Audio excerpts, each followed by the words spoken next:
Good recording. All right, so it is March 25th. We're about 10 days into this quarantine, right? Somewhere around there. I think Equinox shut down about 8 days ago. Yeah, it was March So 16th, I believe. So every gym had shut down March 16th. And for us that was like a crazy change, right? So now we go to work every single morning just like everyone else, and we see our coworkers, our managers, our clients, and then all of a sudden we're home. And our life isn't on computers. We're a personal trainers, so it's way more personal. We create such close relationships with our clients, seeing them every day. So these last 10 days for me, I know in the beginning my mood was like so low for the first 3 days. And then probably since then, it's been like an up and down journey of trying to manage the stress and I guess for me, what I feel is whenever I feel that uncertainty of what my future is going to hold, I get super pessimistic and stressed out. I don't know about you. I know you've been super optimistic and like I don't know. It seems like you're more excited right now than ever. Maybe because you finally have time to like sit down and do the things that you've been wanting to do for so long. I don't know. What do you think? sure. So my little personal journey over the last week. Well, you know what? It's even funnier to back up a couple of weeks because the rate of change going on right now is just incredible. And if we think back to like 3 weeks ago or 4 weeks ago when we started hearing about this, we're like, oh yeah, it's of no real concern. Mm-hmm. Then 2 weeks ago, oh, this is definitely a concern. And then a week ago, it's like, you know what, we're going to keep training. We'll be fine. We're healthy. Mm-hmm. And now we're we're sitting here doing a podcast on Zoom, and I'm probably not going to see you in person for like a month. So it's the rate of change is just incredible right now. And the first thing I was thinking when the gym canceled is like, oh wow, I don't have to wake up at 5:20 every morning anymore. And I immediately started seeing the good in this horrible situation. And I'm not making light of it at all. I'm not excited for this. Mm-hmm.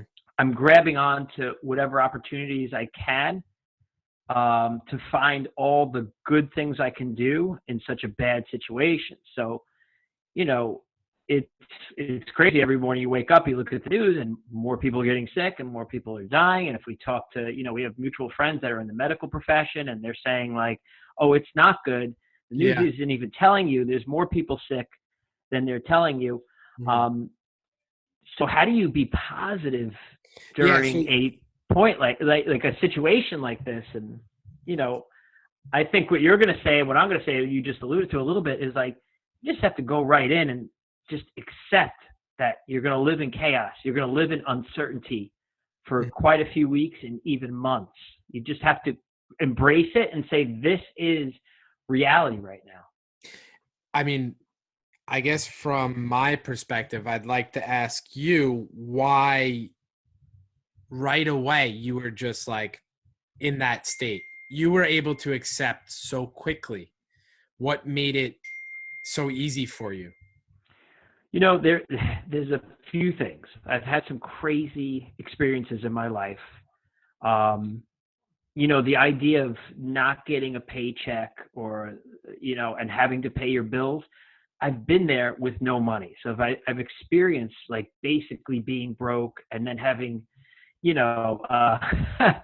other loans due and things like that, where you're like, how is this going to happen? I've been in, it sounds crazy, but I've been in worse situations, especially financial. So that didn't scare me. And I've had crazy things happen with family members and tragedy. So, I look at immediately, I'm okay financially, thank goodness, because I know a lot of people aren't. Mm-hmm. And a lot of people are living paycheck to paycheck, and my heart goes out to them right now. And I think right before this started, we were talking about they just passed a bill for $2 trillion to help Yes. bail out people, which Trillion. I trillion. I mean, you get two pinkies for that one. That's crazy. So that's a good thing. I think that will help a lot of people. So I just accepted, that I've been in very bad situations before. So that's nothing new. I don't have the fear of that. My living situation, I made a decision to completely isolate, and my lease from my current apartment is actually up April 1st, and I decided to just go live. I know a 40-year-old man living with his mother, but I decided to go live with my mother until this craziness calms Mhm. down. And I think financially that was a good decision, but also to aid and help them. And I've been isolating. I'm not even going food shopping anymore. I just have food delivered to the house. So I'm trying to do my best by them because my mother's in her 70s. So yeah, it's crazy. I mean, you look at it on paper, like a 40-year-old man living at home, like how can you be so happy? I, I, and it's a weird situation, but I think the fact that my past experiences have really prepared me for this.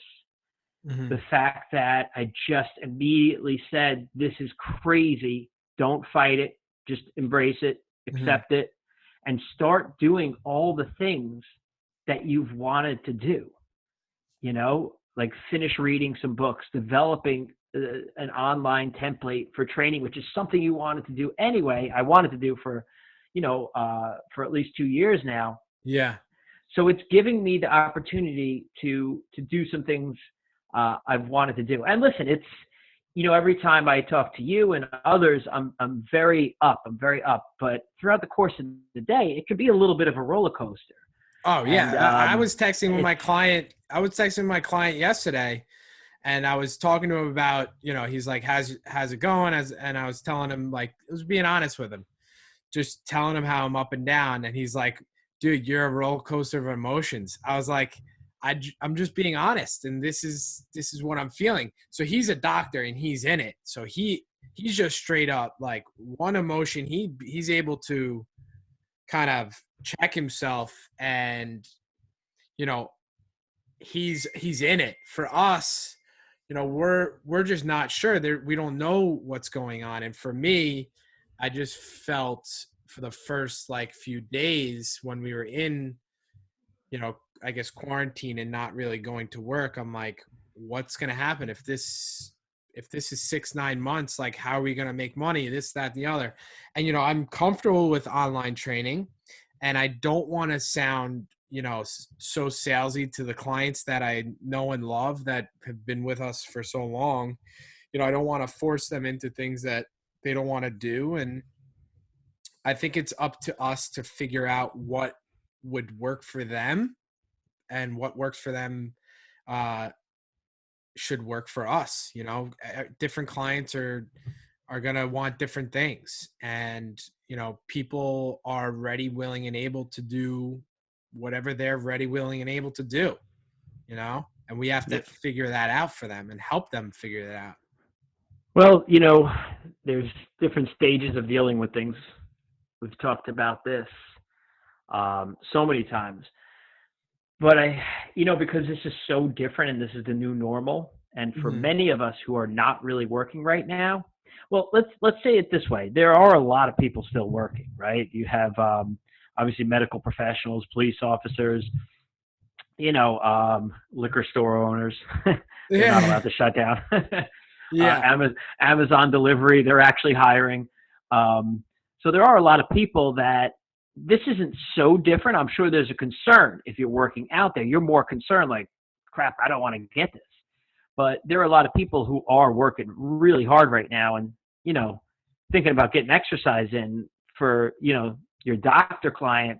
He's like, dude, I'm just embraced 10, 12 hours a day. I'm doing this. This is what I got to do. And you know what? Right now, that might be all he needs to do. And he's on his feet for 12 hours. He's crushing it. He's helping Yeah. people.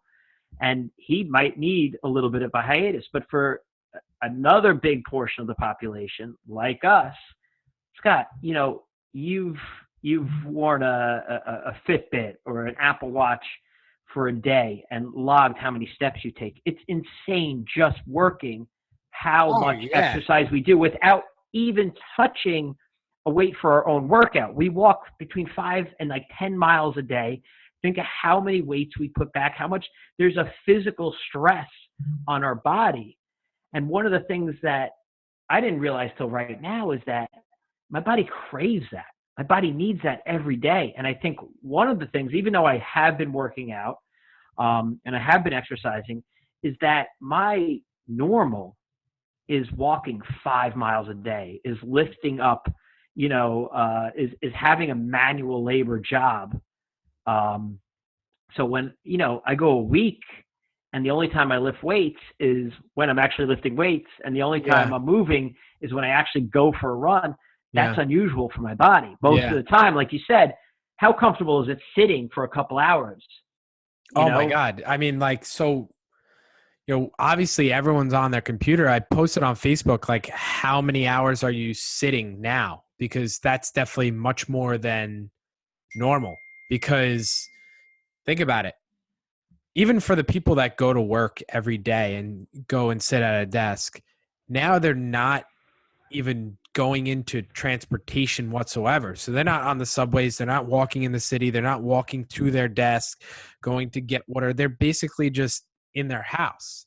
So they're sitting on the couch. They're doing stuff from, hopefully we're hoping that they're up and about, maybe working on gardens and building shit and, just doing housework or stuff that they haven't been able to get to, but play with the kids a little bit more. play with the kids finally. It's incredible how many walks I've been going on, like, that I go on with my dog or we go for a jog, but it's incredible that I'm seeing so many people. It's like there's a flyer going out that you'll win money if you go for a walk, the amount of people that are outside. And just walking and being active. And I think that's the positivity out of all this, is that hopefully now you're taking the time to do the things that you've been wanting to do. And that's kind of what I was getting at in the beginning, is that you and I can have a little self-reflection on, thinking of the thing that you should be doing but aren't, based off of, prior coronavirus, right? What were you doing instead of that? And how did what you were doing solve a problem for you, right? So say you've been wanting to learn to play guitar and you haven't picked up the guitar in 2 years. What were you doing instead of picking up that guitar? For me, it's not picking up a guitar. It was, ironically enough, working out, right? I work in a gym and I'm training all day. And the things that I was doing instead of working out was, whenever I had an hour break, if I had that, or, if I finished a bunch of clients, the first thing I'd want to do is go chill out and relax, because I just busted my ass for 8 hours. Sure. And, now not doing anything like that. I finally have the time and, I have a space for myself to work out. And I've, slowly, I think the more I do it, I'll fall back in love with, moving and, keeping a routine of staying in check like that. Well, there's definitely a high level of burnout with our job, and you have to constantly keep yourself in check, focused, and change things up. So this is one of the ultimate change ups. I think what's funny is, for most people, if you ask them, like, what, if you could pick a goal, what would it be? If you could pick, not a goal, but something to work on during the quarantine, most would say it would be something with nutrition or exercise, right? If they're stuck in and they can't work and they have more time and they have the means to really work on fixing something in their life or becoming better at something, I think a lot of people would say, diet and exercise, right, is something I want to work on. I think for me, it's not diet and exercise. It's that I've wanted to read so many books, that I've wanted to work on other projects, that I've wanted to get my thoughts and my mind organized. But the level of work and commuting takes up so much time. Yes. That all you want to do is crash. Yeah. Physically, the demand. I mean, I have you have a fairly decent commute to work, but I had a ridiculous commute to work, Yeah. way too far. Like I lived in paradise for at least half the year anyway. Yeah. Um, and it was great in the beautiful weather because I lived on a beach, but not for like half the year. And it's just so much driving that the physiological stress on your body between the commuting and then working long hours and then just never having, randomly having like incredible workouts, but most of the time not. From the workout standpoint, it's a great opportunity to reconnect to lifting. And it's really forcing us all to get a little bit more creative. I mean, you have a pretty nice setup in your house. It's Yeah. definitely not an Equinox, right? Sure. And my setup is, I mean, it's not even a scrappy gym. Yeah, It's yeah. like a set of dumbbells and a couple bands and a yoga mat. Well, So it's really, luckily you're experienced and you know how to make it yeah, work. But think about like everything you just said about commute, the physical demand. There's people out there, and we're talking about like everyone else who you are blessed enough to be able to work at a gym and know what to do and be able to take your time and just go work out when you're not training. These other people, they're at an office or they're wherever for work, a school, whatever it is. And, that's demanding for themselves and they're commuting, just like you, 45 minutes, some are commuting like 2 hours. And then think about that wasted time sure. that they're getting home and maybe their goal or their, what they want to do is, health and fitness, but they're dead ass tired when they get home. Yeah. And, I think that's why now is a great time to get started, do those things that you've been wanting to do because you're cutting out or you're adding all those hours back in that you didn't have prior. The one thing in life that we can't control is time, right? No. And those 45 minutes that you traveled to work and then 45 minutes home, all that time is now added to your schedule. And just like those people who travel into the city or drive into work, an hour there, hour back, 2 hours there, 2 hours back, all that time is added back into your schedule for you to try and do the things that you've been wanting to do. Now, I've been keeping in touch with some of my clients. From your experience, how are your clients holding up? Are they keeping up the routines? Even though we talked earlier and you said that you're not really doing any virtual training at the moment, right?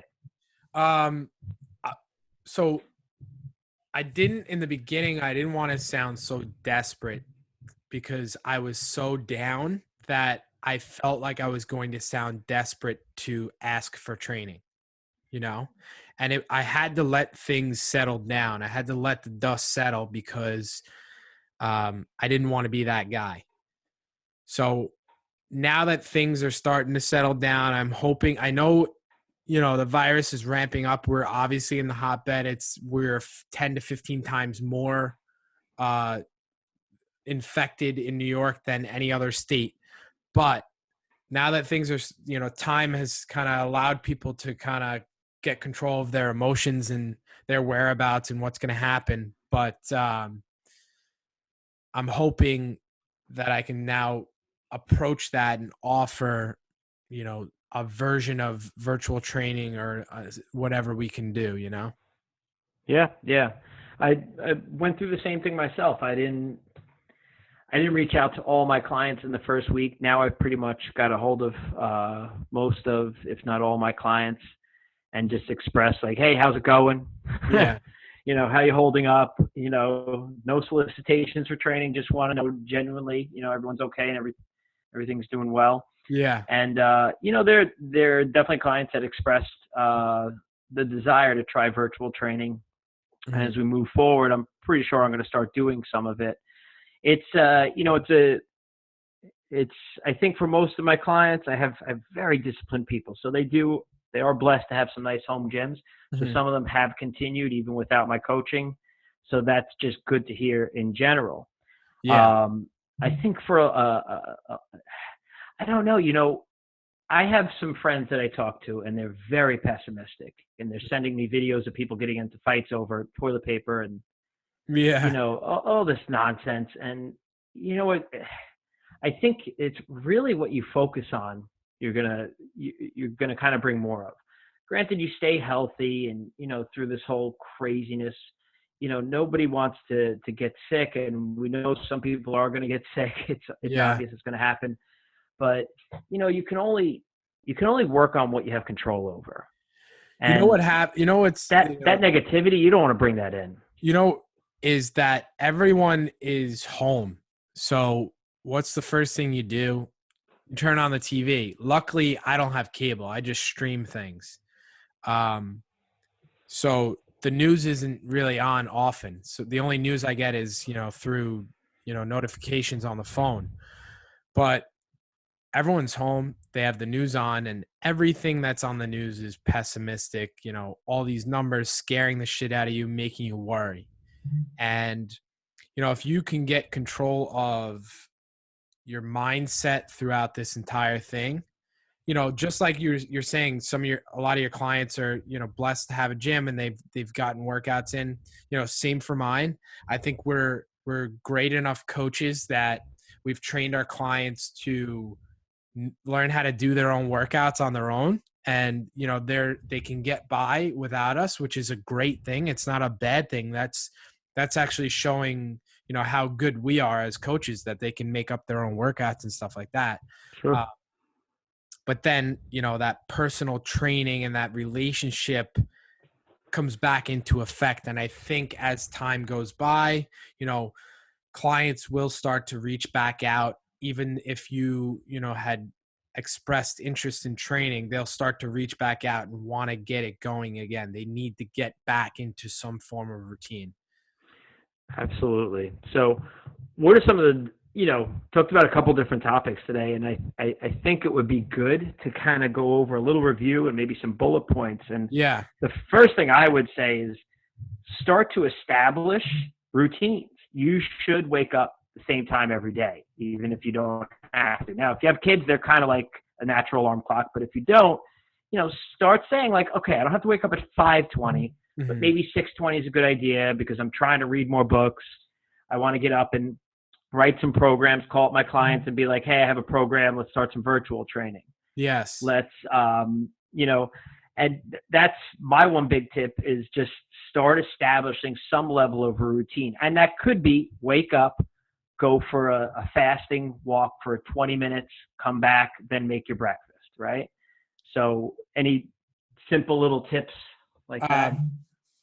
For me, what I've been trying to do is, getting to bed close to a similar time. I've been catching myself. Typically we're in bed by like 8:45, 9:00, which is crazy early. And lately it's been closer to like that 9:45 mark because we're not waking up so early.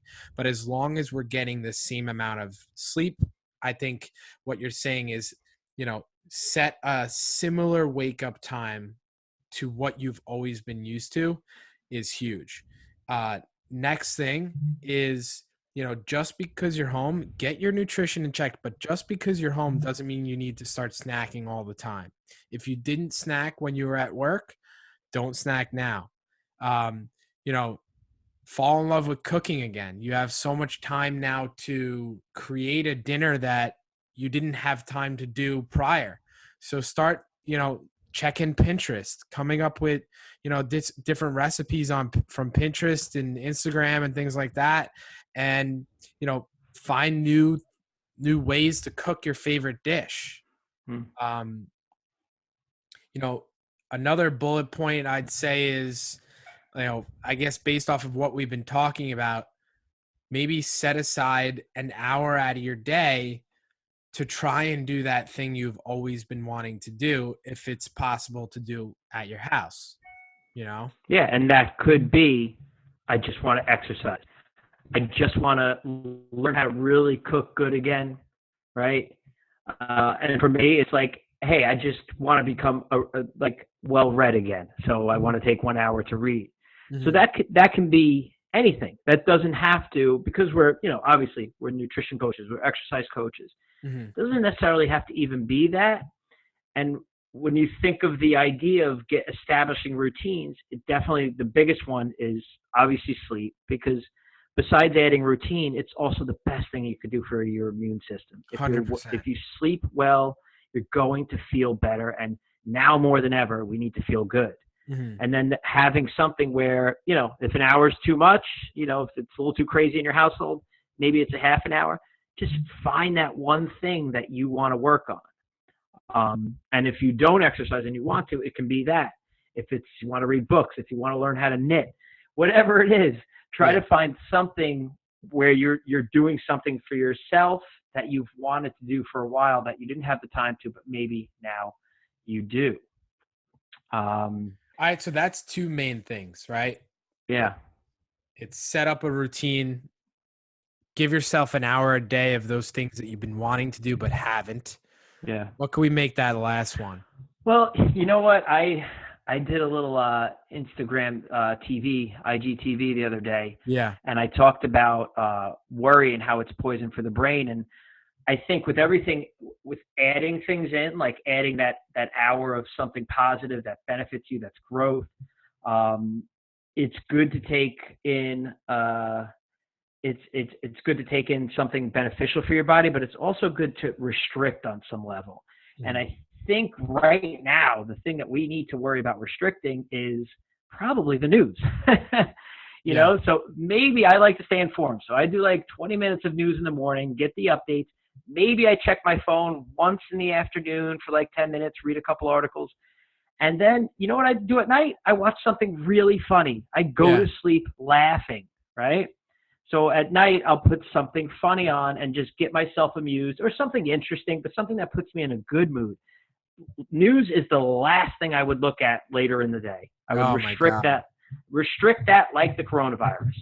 Exactly.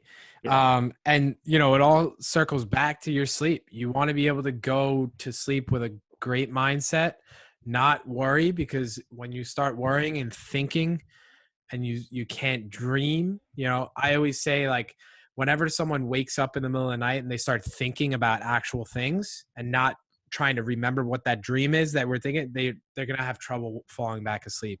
And then the next day it's going to be dragging and this and that. And I think we have less than a minute left, but I'd say, recap quickly, set up a routine, stay in your routine. If you were, home from work, do the things that set aside 1 hour of doing the things that you've been wanting to do for so long, but haven't had the time. And lastly, restrict something that is negative, like negative to you. Restrict, even if it means like unfollowing a friend who just keeps posting, horrible content, negative things. Don't be responsible about what you bring into your body, not just with food, but also negativity. It's okay to watch the news, but not for 3 hours a day. Exactly. And I think that's where we end right now.